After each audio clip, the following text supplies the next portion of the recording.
Kakaot ko nga lang pala sa trabaho. Ikaw, gaano ka kabilis mainip? Tara, samahan niyo ako. At eto nga ay isang mahabang lusong mula sa aking pinapasukan. Pagdating ko nga dito sa Area E, merong bus na nakaharang sa gitna. Pakaliwa dapat ako dyan. Tapos ayun, dahil sa nainip ako kakaantay, kumanan na lang ako. Ito nga pala yung way papunta sa Adventure Resort. Dito din kami dumaan nung papunta kami Nueva Ecija. Bigla ko lang din kasing naisip, maganda yung daanan dito eh, maraming ahon. Ito na nga, bubungaran na nga tayo ng isang matinding ahon dito. Mga 5 to 8% gradient to. Naalala ko lang kasi nung papunta kami Nueva Ecija, ito yung mga ahon na lumaspag sa amin. Lalo na pagdating dito sa part ng Tigbe. Maganda na rin yung mga tanawin dito. Pero syempre, mas maganda kung aahon pa tayo sa dulo.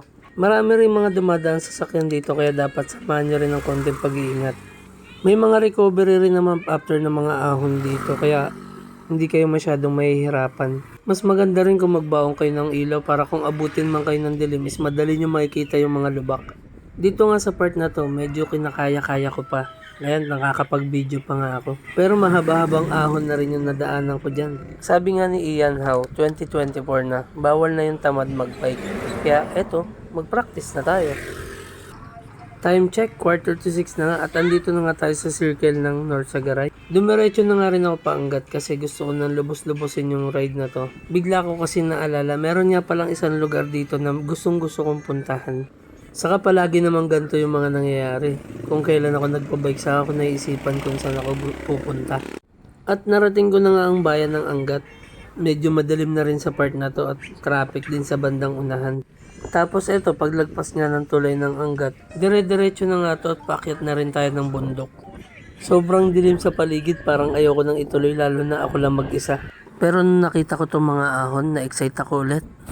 Saka naisip ko sayang naman yung biyahe ko kung hindi ko itutuloy. Andito na rin naman na ako. Nagre-range lang naman ng 15 to 18% gradient yung mga ahon dito. Pero kayang-kaya nyo rin naman yan. Tapos pag narating nyo na yung gantong ilaw, dire-diretsuhin nyo lang kasi malapit na kayo. At dito nga sa pwesto na to, matatanong mo na kagad yung mga napakagagandang mga ilaw. Yan nga pala yung arko ng Doña Remedios Trinidad o mas kilala natin DRT. Sa wakas, after 20 kilometers mula sa office, andito na rin ako. Mula noon talagang naging pasyalan na tong lugar na to.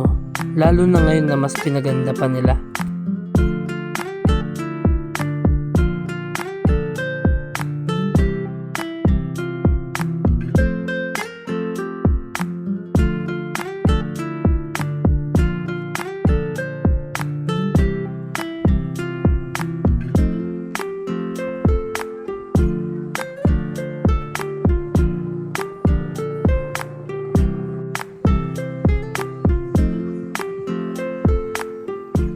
So ayun, after mag picture at kumain ng tuhog-tuhog doon is nagbike na rin ako pa uwi.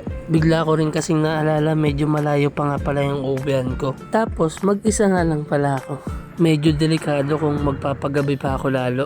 Kaya maraming salamat sa panonood at sana'y samahan niyo pa ako sa mga susunod kong pupuntahan.